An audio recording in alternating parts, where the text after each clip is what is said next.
ติดตามวาระกองประชุมครบคณะครั้งที่ 11 ของคณะบริหารงานศูนย์กลางพรรคสมัยที่ 11 ได้เปิดขึ้นในวันที่ 21-24 ตุลา 2025 สำนักงานศูนย์กลางพรรคกองประชุมครบคณะครั้งนี้ได้ดำเนินภายใต้การเป็นประธานของสหายทองรุ่นศรีสุริตน์เลขาธิการใหญ่คณะบริหารงานศูนย์กลางพรรคประชาชนปฏิวัติลาวประธานประเทศแห่งสปป.ลาวโดยการเข้าร่วมของบรรดาสหายกรรมการศูนย์กลางพรรค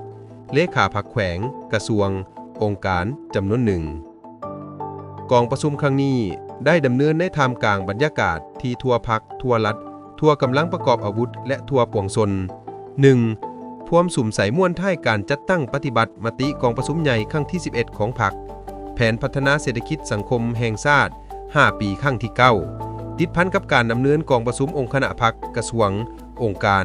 นครหลวงและแขวง 2. กะเกียมความพร้อมในการเฉลิมฉลองวันชาติที่ 2 ธันวาครบรอบ 50 ปี วันเกิดประธานไกรสอนพรหมวิหาร 13 ธันวาครบรอบ 105 ปี และการจัดงานมหกรรมกีฬาแห่งชาติครั้งที่ 12 อย่างเป็นขบวนฟดฟื้นกว้างขวางเพื่อยู่ขบวนการให้แข็งแรงก้าวเข้าสู่กองประชุมใหญ่ครั้งที่ 12 ของพรรคที่จะเปิดขึ้นในต้นปี 2026 กองประชุมศูนย์กลางครั้งนี้จะได้ค้นคว้าปรึกษาหารือและตกลงใน4เวียกดังนี้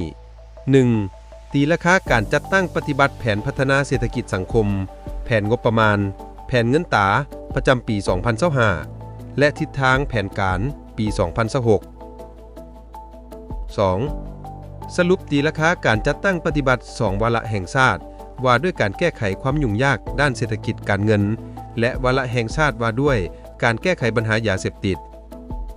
3. ตีราคาเวียกงานก่อสร้างพรรคพนักงานก็คือการปฏิบัติมติกองประชุมเวียกงานจัดตั้งทั่วประเทศครั้งที่ 11 และทิศทางในต่อหน้า 4. ตีราคาการจัดตั้งปฏิบัติเวียกงานป้องกันชาติป้องกันความสงบและเวียกงานการต่างประเทศประจำปี 2025 ในโอกาสดังกล่าวสหายทองลุ้นศรีสุริตน์ได้มีคำเห็นโดยเน้นหนักให้บรรดาสหายที่เข้าร่วมกองประชุมครั้งนี้จงยกสูงความรับผิดชอบการเมืองของตนสุมสติปัญญาต่อการค้นคว้าเอกสารต่างๆให้ละเอียดถี่ถ้วนมีการสังเกตตีราคาใจแยกปัญหาให้เลิกซึ้งครบถ้วนรอบคอบและภาวะวิสัยและยืนอยู่บนจิตใจปฏิวัติกล้าคิดกล้าเสนอให้ทิศชี้นำต่อปัญหาสำคัญต่างๆเฮ็ดให้กองประชุมศูนย์กลางครั้งนี้บรรลุได้ตามระดับคาดหมายที่วางออกตอบสนองได้ตามความคล่องแคล่วของสังคมสร้างความเชื่อมั่นและการสนับสนุนอย่างแข็งแรงของประชาชนต่อบทบาทการนำของพรรคเฮากองประชุมดังกล่าวจะได้ดำเนินไปเป็นเวลา 4 วันจนฮอดวันที่ 24 ตุลาจึงจะปิดลงลาวญี่ปุ่นร่วมมือกันช่วยพัฒนาท้องถิ่นผ่านการแก้ไขปัญหาระเบิดบ่อทันแตกอยู่ภาคใต้ของลาวกระทรวงการต่างประเทศแห่งสปป.ลาวร่วมกับสถานเอกอัครราชทูตแห่งญี่ปุ่นประจำสปป.ลาวจัดพิธีลงนามเอกสารแลกเปลี่ยนการช่วยเหลือล่า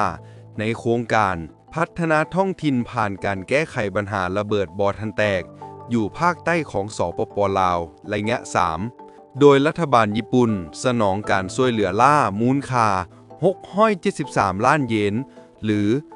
4.5 ล้านดอลลาร์สหรัฐให้แก่สปป.ลาวเพื่อสุ่มใส่การพัฒนาความสามารถของโครงการเก็บกู้ระเบิดแห่งชาติอยู่ภาคใต้ของสปป.ลาว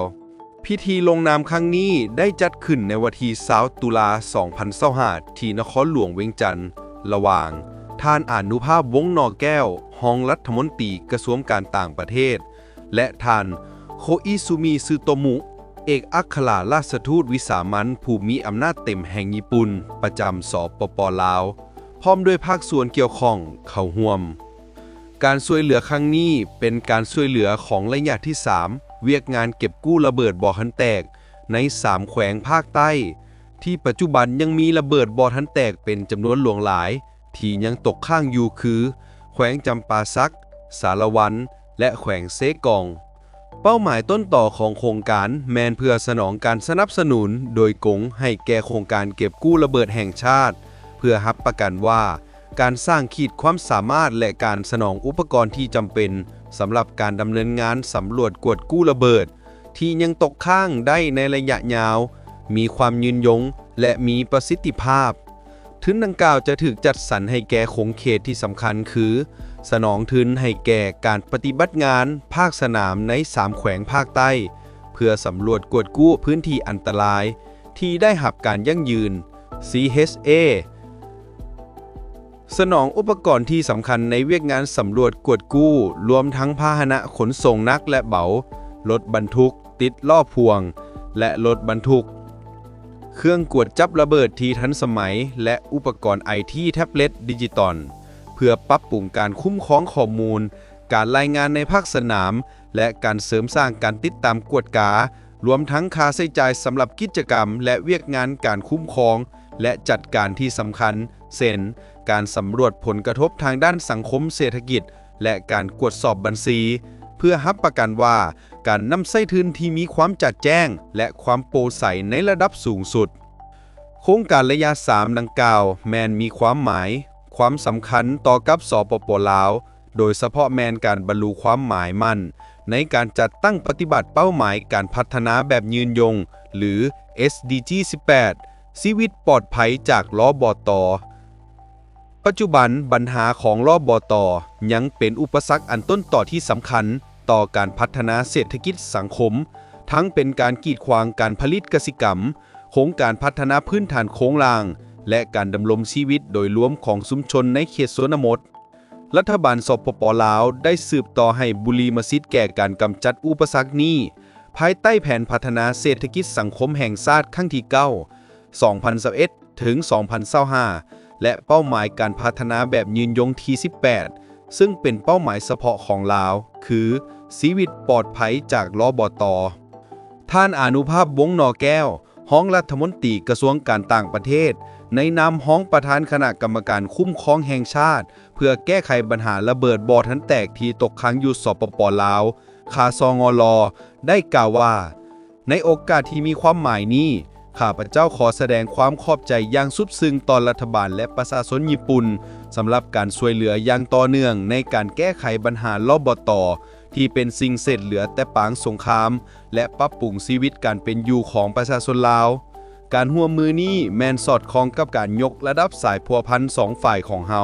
ให้เป็นคู่ร่วมยุทธศาสตร์รอบด้านเพื่อสืบต่อก้าวเข้าไปสู่อนาคตแห่งสันติภาพความปลอดภัยและวัฒนถาวรข่าวจากกรมการข่าว